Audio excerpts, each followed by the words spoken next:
Hey, what's up everyone, it's your girl Brain Shanae, and today this is my stop for the Hear Our Voices book tour. And the book that I'm going to be discussing with you is Loretta Little Looks Back, Three Voices Go Tell It by Andrea Davis Pickney and illustrated by Brian Pickney. So obviously, like I said, this is my stop for today. I love this book so much. This is a middle grade book, as you can see. The cover is gorgeous all together. And if you take off the cover, the dust jacket, it is purple with gold foiling. But anywho, let's go ahead and get started with this amazing review, my own voices reflection, and also some of the quotes that I love, which I had marked throughout the book. So I might not read all of them, but I'll read majority of them that I think popped out to me, and I think also it should be acknowledged as well. So let's see what I got for you all today. And so for this book, it comes out literally today, September the 29th. So definitely go to your local bookstore, independent bookstore, what have you, and definitely get this book. I read a couple of things out of this book to my kids, and they absolutely adored it. I didn't get to record it, but take my word for it, they loved it very much. But like I said, this comes out today, so definitely get your copy. And first off, I want to say about this book, I'm going to tell you my own reflections about this book, my own voices reflection, and I absolutely loved this book so much. And it talked about a lot about Black African American history that a lot of people don't remember or just don't bring up anymore or don't really know in detail. And so with this book, it's also a monologue novel. So everything is written, from people, their own voices, have their own recollections of what had happened during this period of time. And so with this, there's three characters that we follow along. First one is Loretta, for short, they call her Retta in the book. And then we have Roland, for short, Roly, who is an adopted brother of Loretta. And then we have Aggie B, who is Roland's, aka Roly's daughter. So like I said, this is also a monologue novel. And then when you first open this book, it lets you know how to read this book. It says, with conviction, with attitude, with feeling, with friends, which I definitely read. I read with conviction, I read with attitude, with feeling, and I read with my kids. And this book is it's powerful, and a powerful middle grade. And so it has right here like the little family tree. So you have Gideon Little, Delia, Roland Little, which is Retta's mom and dad. And then she also has two sisters, Jonelle and Faye. And then you have Roland and Tess Cole, who he married. And then you have Aggie B down below. So this is their family tree. And then, of course, with this family, they are sharecroppers. And so it goes with Loretta Story from 1927 to 1930. And then you have Roly's story starting from 1942 to 1950. And then for Aggie B, it starts from 1962 to 1968. So it gives you a good timeline of stuff that's happened. During Loretta's story, I have pretty much tagged it up, everything. So let me show you read to you my favorite quotes out of this book. One says, knowing we would be able to keep up our end of Clem's arrangement by increasing the pounds of cotton we picked, our family held on to a few kernels of hope. Clem went back on his promise. He never paid us, not even a cent. It's one thing to give me stale cookies or to be sometimey about the way you say a man's name, but it's another to pull the rug out from under a whole family's hopes. So we have the Clems. This is right after the Emancipation Proclamation, and with this, they were sharecroppers. Even though there was no slavery, they still felt like slaves, and they still felt like it was still slavery.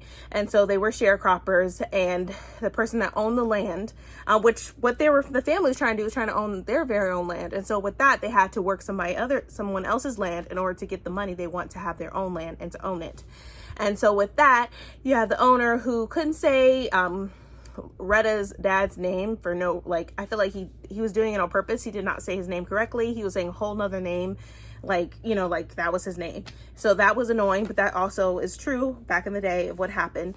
And with them as sharecroppers, the owner told them, okay, well, if you do this, I'll give you a lot of money. I'll give you a bonus. Never happened. And they worked their butt off picking cotton and everything like that. So that alone shows you they worked their butt off, and of course still felt like slavery. They still felt like slaves. and they got nothing in return for their work. So that was, I wanted to bring that up. That's one of the quotes. And then another one that I wanted to bring up is this. So this is one of the memories that I have when I was growing up, and it's still a tradition today. It says, to help provide for all of us, Faye and Jonelle took the slaughtering hogs for plantation owners who lived nearby. The farmers didn't pay them with money. What they gave in exchange for my sister's work was worse than piddly wages, and it smelled. They threw scraps that Jonelle and Faye had little choice, but, a little choice, but to take. My proud, beautiful sisters accepted pigs, feet, and hog intestines for their services. And that's what they did. If there anything of food left, they had the scraps. They had the feet, the intestines, or what have you. And for me and my family, which on my dad's side, we're from Georgia, Moultrie, Georgia, the small town of Moultrie, Georgia.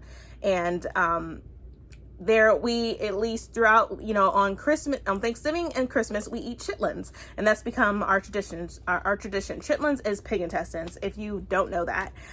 So that is something that my family does on Thanksgiving and Christmas. We have chitlins, and literally, that's what that is.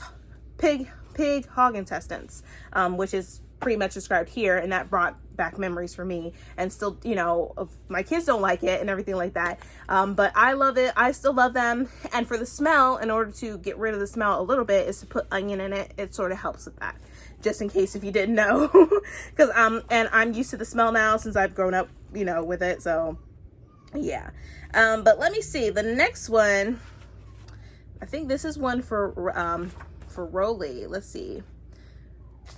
I have another quote. Oh, Loretta's. It says, seeds hold the secrets of tomorrow. Seeds spread the future of beautiful fruit that can shoot and prosper once pressed down in the earth. When seeds are nurtured, they grow into gifts. It's that simple. We are seeds if we choose to be. I wish I'd have had the wherewithal to tell that to Retta. And that was said by Rolly. Pretty much stating that every seed is precious. Every seed that they put into this earth is precious, and it flourishes. It's fruitful. And I thought that was a good quote, too, that I actually enjoyed. And then the next one, it says, I knew right away what had happened. It was common in these parts. Neighbors warned us to watch out for the maggots of envy. Somebody jealous of our little bit of good fortune had poisoned and terrorized our farm animals. Our crops and land were infected too, drained of the saps and juices that provided our livelihood. That night we gathered, trying to figure who'd poisoned our lives. And then it says, she explained how these kinds of mystery terrors were known to be inflicted by them who want to hurt colored people and our chances of getting ahead. They hate on us in the sickest way, which is a true statement. And also I said, this is relevant even for today, that haters are going to hate, especially when good things are happening to you. And literally when someone, especially a black family, is trying to get ahead, someone says, okay, nope, we're not going to let them do this. And just tons of haterade, and they literally poison their crops, and they all know who done that. There are specifications of the KKK, which a lot of times were part of that, of poisoning their land and their farm, their livestock and all that. And it was just very cruel, and it's a lot. And then, but yeah, so I wanted to bring that up too, because that's very disturbing, but that still is happening today, where people want to destroy something of yours because you are getting ahead. You're trying to do better with your life. And then you have somebody that just wants to trample all over it. So I wanted to acknowledge that as well. And then I might as well read all of the quotes, or maybe not all of them. I know I don't want it to be so long for you, but like I said, this book is very good. It like provides a lot of history and everything in this book. There said, let me see. Let me go back here. Find the ones that I really want you to listen to. Let me see. It says, Magnolia and the Mockingbird flew side by side along with a new winged thing that had swooped into pretty Mississippi. This ugly bird came to add its darkness to Magnolia's land. That winged thing, Jim Crow, was his name. Meanest menace ever. Didn't take long for Jim to lay down his iron-feathered laws. Colored people here, white people there, and ain't no mixin'. We gets less, worse, half, none. Negroes are separate and no kind of equal. Jim, he called us inferior. Called us second rate. Called us names not worth repeating. That's right. Jim told us go round back to beg at the alley door. That's right. Jim insisted we sit in the last seats on the bus. That's right. Jim made it real clear if we was thirsty, over there was a rusty water fountain with our name on it, for colored only. Jim let us know our children didn't dare go to school with their children. Make no mistake, at the gate of the Magnolia Hospitality State, the front door to any public place was only open to white people. That gate was a locked riddle to this hate-riddled place. Jim Crow put a name to the shadow he was casting over pretty Mississippi, called it segregation. In time, that pitch-black wing thing had turned pretty Mississippi into something ugly. Mississippi became a pretty nightmare. And that's what it is. Like, I still feel like there's in certain instances where there's still some type of segregation today. It's just, how can I explain this to you in a certain way where even in stores, I've been followed still, people thinking that I'm going to steal something just because of the color of my skin. So like I said, this book is amazing. It goes deep into the history of America and what they have done to Black people in America and what they're still doing pretty much today. So I wanted to bring that up to you just to give you acknowledgement of the Jim Crow laws that was presented in the South, which was just was a nightmare and wrong. And then we have, this goes into another part of history right here. It says, a month back, August 1955, Pretty Mississippi got her name in the Negro newspaper, but there wasn't no kind of pretty in the headline that read, boy, 14, found dead in Money, Mississippi. His body was floating and bloated in the Tallahatchie River. The child's crime was making eyes at a white woman. Hooded men wanted to teach him a lesson. For us colored people, Mississippi is no kind of pretty. Plain and simple. Emmett Till's son is now 6 feet under hatred soil while Jim Crow flies overhead casting his wrath. But that child is not a forgotten flower. Emmett's memory lives on brightly. The recollection of that child's legacy is as resilient as a dandelion's determination. So, of course, this brings up Emmett Till. And, of course, the white woman, now, I believe she confessed saying that he wasn't doing nothing or like that or what have you or something like that. But just that alone is just messed up and wrong. And, of course, as you all know, with Emmett Till's death, his mom decided to have an open casket. And she showed the world what they had done to him. A 14-year-old boy. So I feel like for this to be in middle grade, I think of how it was said was definitely appropriate, especially for my kids. They asked me about this and I told them about it. They were sad that it had happened and they wanted to know why it happened. And so we had a conversation about it. I also had it with my husband with me as well, trying to, explain it to our kids in a better way for them to understand and, realize everything that was going on. And then you have another quote, and then I'll stop at this one right here. It says, here are the facts from 2 years back. Fact, Cassius Clay went into the ring 1960. He struck a blow by taking home Olympic gold in Rome, showed the world how a boxer could be undefeated, proved himself by knocking out Dum Dumpty, who had come to Rome to set down fake limitations on what a Negro teen from Louisville, Kentucky could do. Of course, that is, everybody knows Cassius Clay, but he is known as Muhammad Ali. That was his birth name, and then he changed his name to Muhammad Ali, which I'm glad they presented Cassius Clay in here, just so they know what his name is and that the name that he changed it to. So I like that a lot in this book. There are so many other books I want to talk about. Jim Crow laws. There was some parts in this book about voting and stuff like that, and how they were pretty much make up these tests or whatever, just silly, stupid tests for Black people to take and so that they could fail and that they wouldn't be able to register to vote. And so we have that as well in this book, that we bring that up. Let me see this one. Let me read this one to you.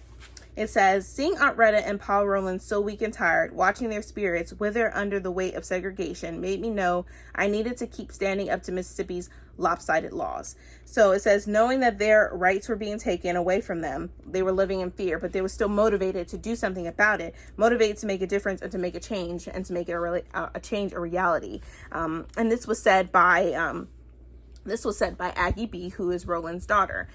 We have another one that says, but here's what I know. Love is bigger than any hate, spook, or monster. And when love and fear are trying to fight their way into the same heart, that heart is sure to break open because the two can't fit in the same place. If I had any money of my own to spend, I would have bet my father's heart was being stretched, only he didn't know it.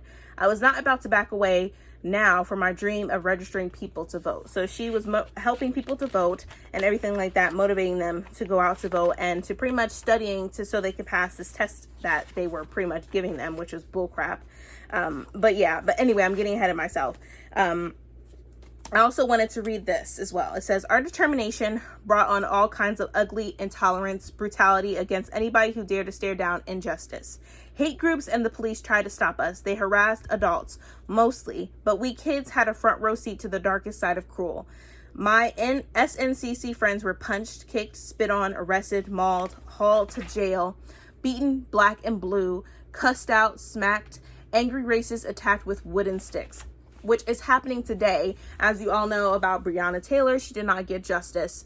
And there was protesting going on, and still police officers and also white supremacists came out and it's a mess. It's still happening today, and this is the year of 2020. So just to let you know, like, it's still relevant today. I feel like history repeats itself, and it definitely does. But I just wanted to bring that up to you. And then this is the very end, which I think I will acknowledge this, and then I will go on to everything else. So it says, this is said by Aunt Retta. Women and men who'd built their strength from boxing cotton, hardworking people who gained a clear vision from so many days and nights and years upon years of back-breaking labor in the heat of can't see, but in time we did see. Came to know that nobody's free until everybody's free. Our freedom grew from so many determined souls who passed book tests and faith tests and how long can we wait tests. Our liberty sprung from strong-willed citizens, abstinent, not stepping down or back. And then Aggie B says, and so, thanks to them, we vote. We vote for justice. We vote to overcome. With democracy leading the way, we go, we register, we show up and speak up by casting our voices with our ballots in democracy's box, by campaigning and polling and rolling past Dum Dumpty. And then also it says, say whatever will inspire you to stand up and speak your own truth, even if words or tears stick in your throat or you have a hard time stepping past rocks in the road. So it's telling you to keep going, speak your voice, speak your truth. And I definitely love everything about this book, on what it portrays and everything. It was awesome, and I really enjoyed it. It gives you more details of this book on Go Tell It. It says this story is a work of fiction inspired by the collection of voices of many. These first-person narratives are crafted from interviews and oral histories culled from individuals who lived under the sharecropping system in the American South from the 1920s through the late 1960s. Some of them members of my very own family. And I love that. Like, I feel like when it comes to African Americans, Black Americans in America, we don't know much about her history. And I love the fact that she was able to talk to some of her family members and to recollect some of the things that had happened back then in those times.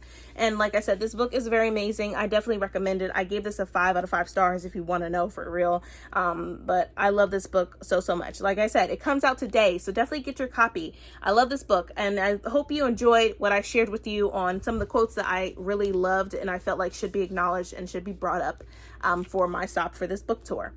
But I hope you enjoyed this, and I really hope you pick up this copy. See ya.